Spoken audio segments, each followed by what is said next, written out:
I'll leave it over here.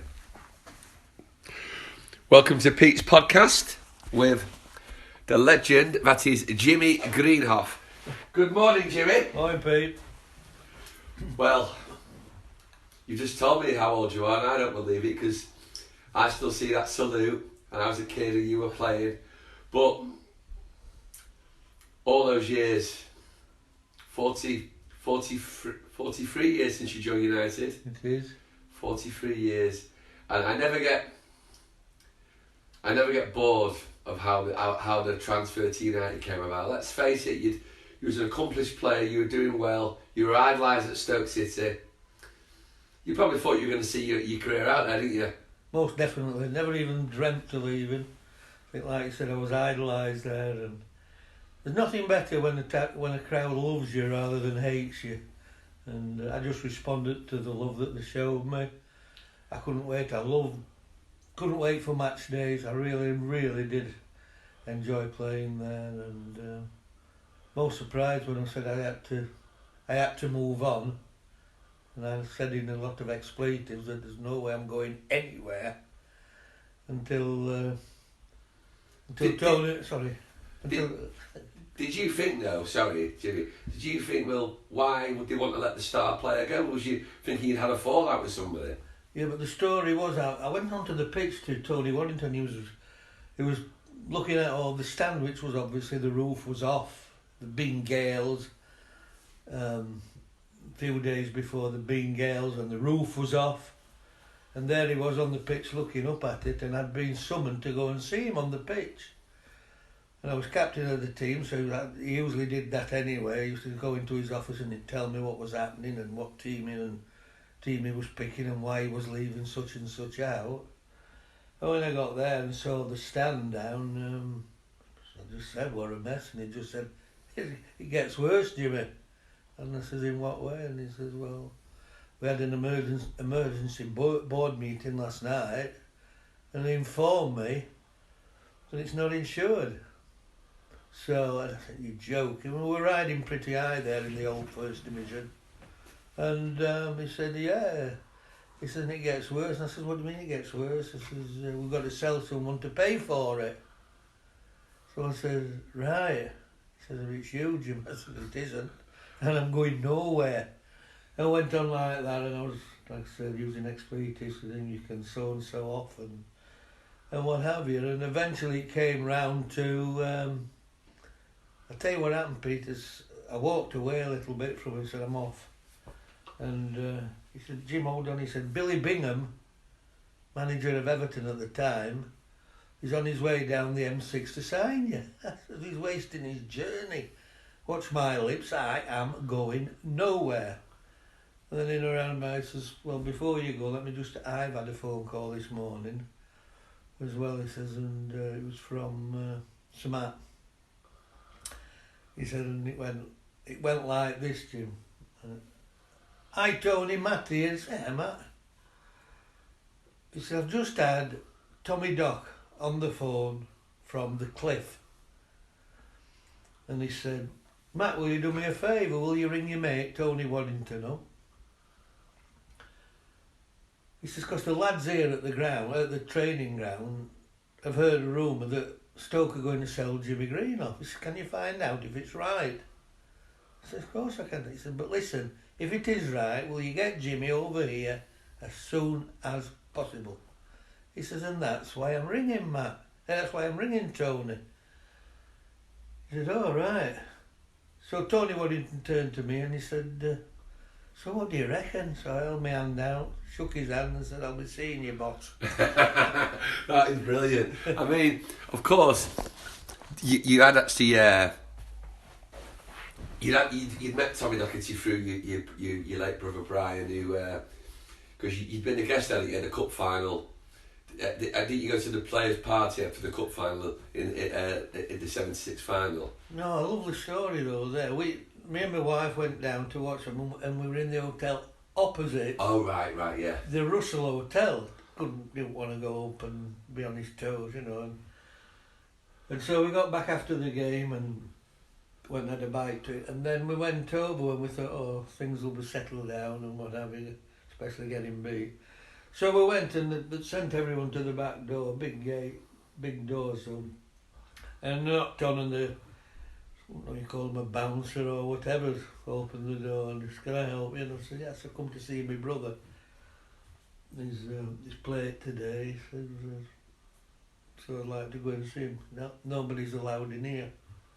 And and just then the doors, obviously it was ajar a bit, and Tommy walked past and he clocked me. And he come on, what's the matter? I said, "No," I said, "the guy won't let me in quite right and all that." Right? He said, "Let me tell you something," he says to the bouncer. "If this lad had been playing today," he says, "we'd have won." And so much funny that 6 months later I was signing for United. Yeah. And then 6 months after that we were back in the final and winning. Well, the point is Tommy Docherty, who's recently turned 91, can you believe? I met him maybe a year ago, and his memory's amazing.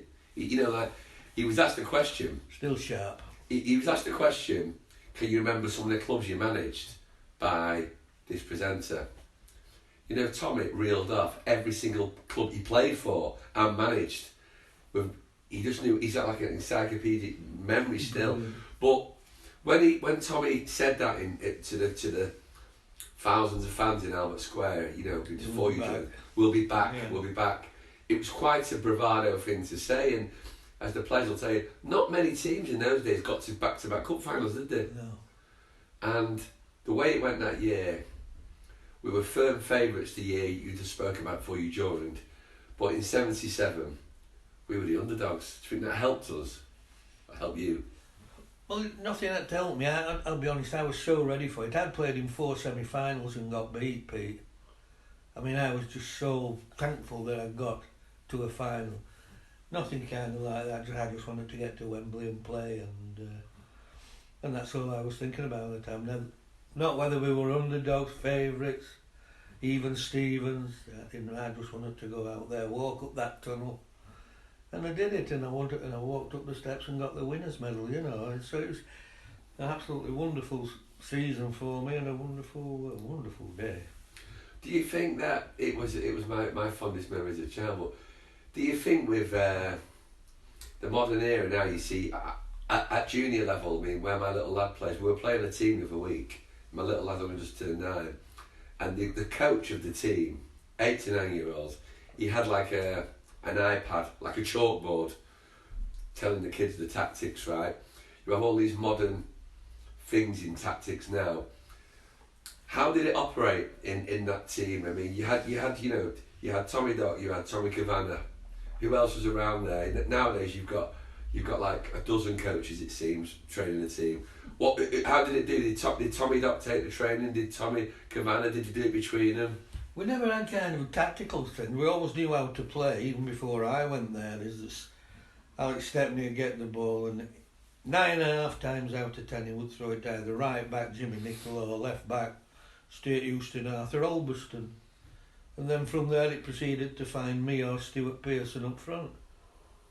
The service was brilliant, always, well not always, but nearly always below chest up to chest and below, that was all. And as the ball was coming, the Stevie Coppell, when it was up on that side, was bombing on. Sammy McElroy was bombing on. Lou McCarty was bombing on. And at the other side, Gordon Hill was bombing on. And it was easy, so we never had the tactics. That was how we played, that's it. But you made like an almost a casual, you look at players in the modern era and who just don't get it and they don't seem to fit in, and you can look at the modern way where you say, it's not happened, no matter how polite we be, it's not happened for Sanchez, big money move. You seem to sort of like come straight into that team as if you played with him for years. Did it just feel home when you got there? You mentioned the players, but like Sammy Mack had to sort of like drop back down into sort of midfield to accommodate you maybe. Yeah. It was a surprise that Jerry Daly was let to go because seemed that I didn't know that till I came. I thought, oops, I could be getting some stick here, but it didn't work out that way. They took me so. But the tactics side of it, like I said, there was no tactics. Tommy Dock just used to throw the ball to Martin Buck and go and entertain them lads. And that was virtually his words. So we kind of could go turn it on. Sammy McElroy was brilliant at it. always do a nutmeg or two in the game, and it was just lovely. But I used to come and watch some midweek game when Stoke didn't have a game, Pete. Right. I used to come to watch Brian, obviously, Yeah, yeah. And I love the way they play, and you might not believe this, but God, I could play in this team, it's a doddle. Yeah, yeah. Because that was my game. Through a lad called Alan Hudson at Stoke, Yeah. who they bought from Chelsea. We could play blindfolded, and all he used to do was find me all the time, and I would only need like one touch to find him back. He would run one way and he'd turn and go the other, and the ball was already there for him. We just had an amazing understanding, and it was just like that coming here. Is that all of them played like Alan Hudson to me. Well, from the euphoria of May the 21st, 77, and that cup final which I was lucky to be at, within a couple of months, the whole world seemed to shatter as a United fan when that announcement that Tommy Docherty had been sacked. Now, the rights and wrongs of it, you know, we understand what, but was it stunned? I mean, because it seems to be the biggest hidden secret in the club, didn't it? I mean, did people know about what was happening? Was it just a real shock to you? None of the players, unless they'd confided in somebody and they kept a secret. I can truthfully say to you, not one of them players I think knew about the affair. I mean, rightly or wrongly, they're still together nowadays, aren't they? But as a club, we looked like we were right on the cusp of finally ending, which was at the time 10 years. It was 10 years without a title, and we know we're in danger of maybe going down that road again now. But Dave Sexton was a respected coach and manager. He came to United, but despite the odd few iconic moments, he's not really seen as. It seems to be a bit of a downer after Tommy Docherty's swashbuckling football. Everybody had to run it down after Tommy. I mean, he got on great with the press. Dave Sexton couldn't handle the press. I've even seen Dave go arrest him, and I got on well with him eventually. But Dave would hide from the press. He never realised that the press came nearly every day to the cliff or to the ground. At other clubs, they only come Friday for the news for Saturday papers before the game. Well, at United, as you know, they're there every day. They want stories. United are the back page, aren't they? Nobody else. I mean, I don't know about now, but... Well, front page and back page, I suppose, aren't well, they? Yeah, I mean, in my day, they were still the kind of the news team. Yeah. Going back to your teammates, I grew up with you and Stuart Pearson, who I know is still a good friend of yours now. When Sexton came in, like any manager, they slowly started to mould their own team, and he realised that your own brother was going to be surplus to requirements in a couple of years, and he brought in his own players, and he brought in Big Joe Jordan. Did you feel threatened by Joe coming in? I was threatened. I think it came clear from Dave that he just didn't fancy me. And he played Stuart and Joe up front. I'll be honest with you, I don't think Stuart was too happy that he had to play. He wasn't playing, we weren't playing together, and vice versa. But I don't think he quite fancied me watching me from his Chelsea days playing against me. I'm surprised. I mean, everyone's got their own ideas, Yeah. but you still shone out. I mean, I'm not trying to label you for a couple of goals, Jimmy, but these two moments, the two obvious moments under Dave Sexton was the April game at Old Trafford when you wore, unsurprisingly, number 4, and you did the header when we beat Liverpool, and we ran them very close, the closest we got for a lot of years. Yeah. And when Liverpool gone now about them how unlucky they are winning the league, which they clearly are, we was unlucky not to win the league. It wasn't for Liverpool being such a good team, then we could have won it. But so that one, and of course, to me and to most United fans of my generation, the most iconic goal ever, Goodison Park, 79. I mean, you were clearly do you think, you were clearly in Sexton's plans for games like these, weren't you? Well, I think I'd won him over, Pete, eventually kind of... I don't know, I think in training you've still got to do it, and I think he saw something while I was training, and he was still playing Stuart and Joe up front, and then he put me in just behind them, kind of the old number 10 role and what have you. And what happened, well, lo and behold, I got an injury which I had to kind of then couldn't play for a while. So then he kind of did what he had to do. I mean, but I was out of the plans again. But eventually he put me back in, and then the Goodison goal and what have you, you know. But funny about that header you were on about at Old Trafford, near the end of the season, wasn't it? We had to beat them to hang on to the tails. And I'd got a bad pelvic injury, and eventually I had to leave, finish almost, because it was so bad. And I hadn't trained for 10 months. Truth, I'd gone out, walked, it was even killing me just walking. And I started to jog a little bit. And then he came to me and he says, will you have a game in the reserves? I said, I ain't trained for 10 months, how can I go and play?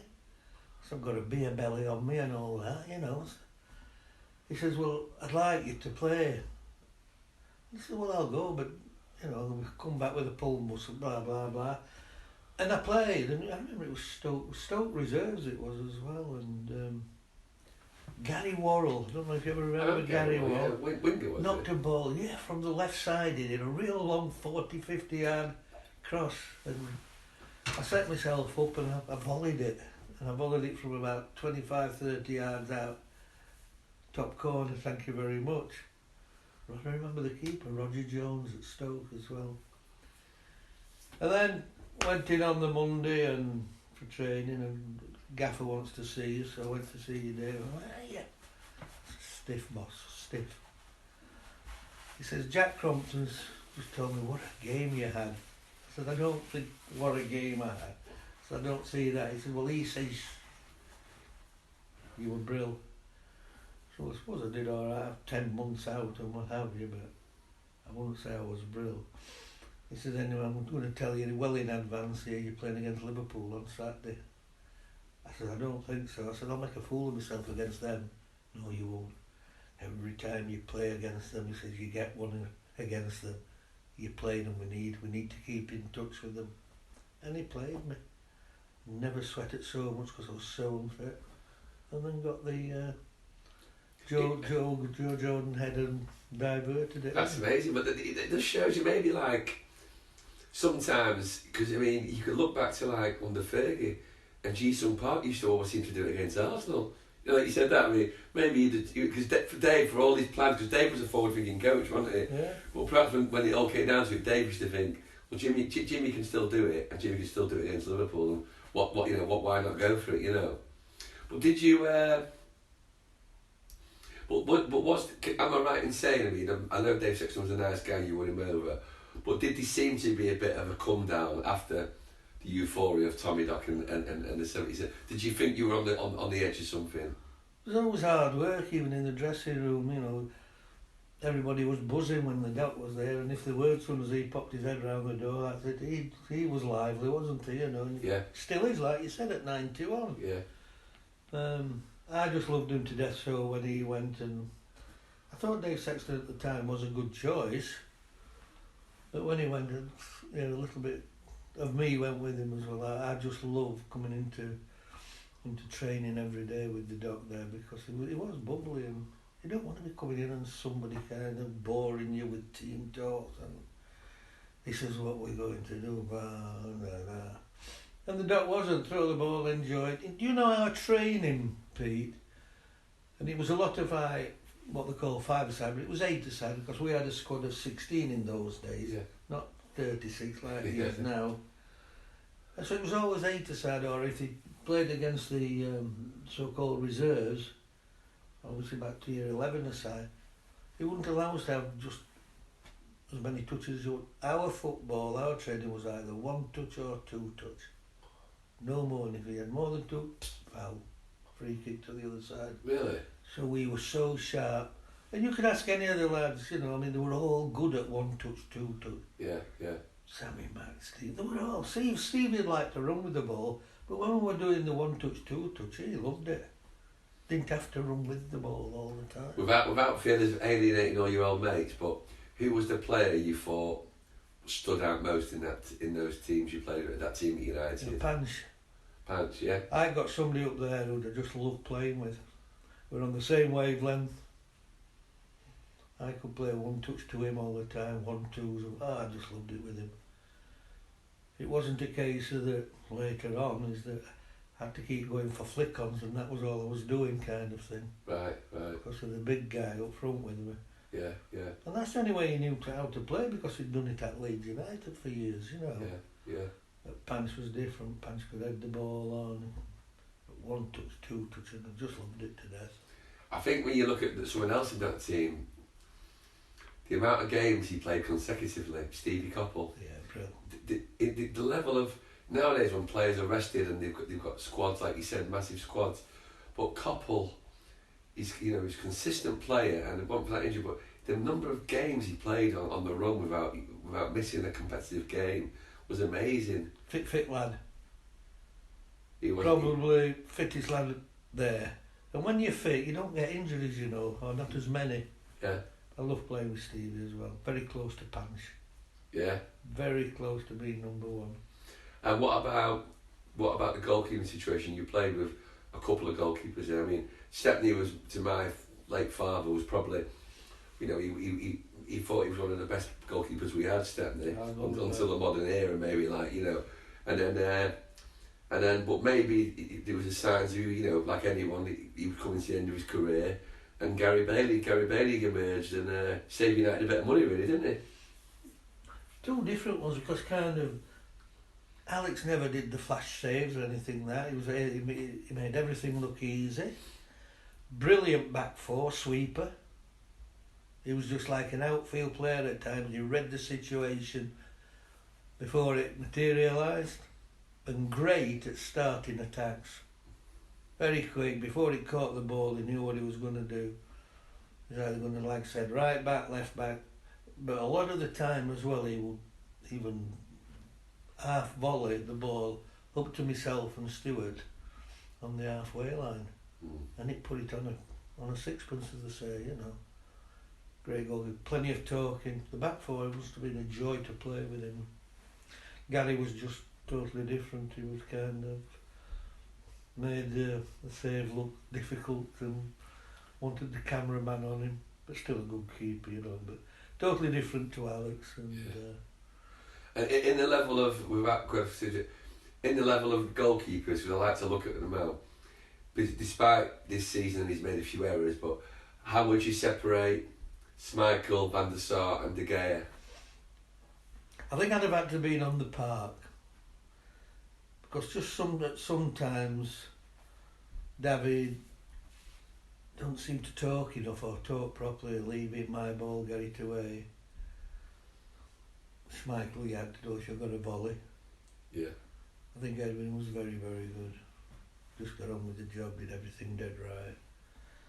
And I think people would have still been talking more about him if Peter wouldn't have followed him. Yeah, I think that, as a fan, I think Schmeichel was the best. I do. But I think Van der Sar, there's not much in it between him and Edwin, But the modern, look at some of the great teams we've had in the last, under Fergie, and even if you could say some good players, but who would you have liked to have played alongside if they were in your era? Which sort of players? Well, I've had to think about this all day, and oh dear. Well, obviously Ronaldo and Wazza. Yeah. Two massive. But I tell you one that would probably surprise you, but I would have liked to have had a couple of games with him, was Louis. Louis Saha? Yeah. Yeah? Yeah. That's a surprising choice, yeah. And I can understand it kind of when they went to Everton, and they just couldn't believe how good he was. And I remember Giggs having a quote in about saying, this fella's unbelievable skill.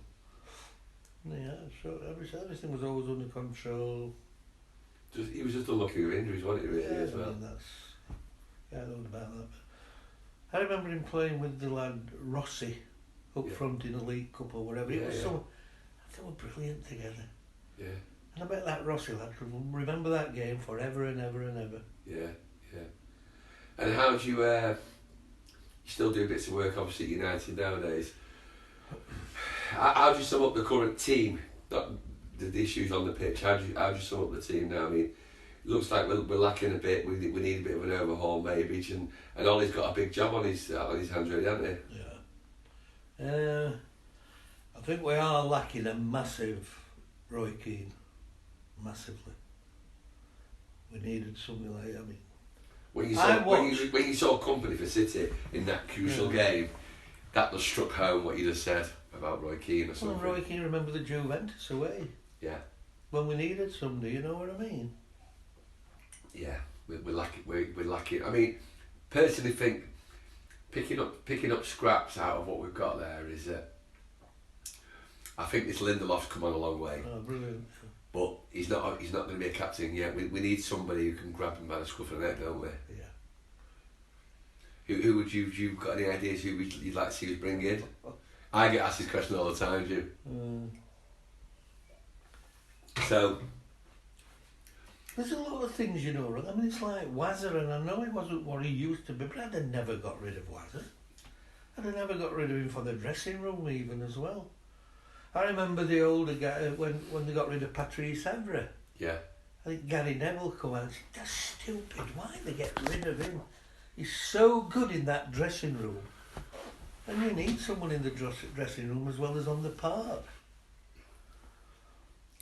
We could talk all day, and it's always great to talk to you. But I want to go back to '79 because '77 was brilliant, but '79, although they didn't end up winning anything.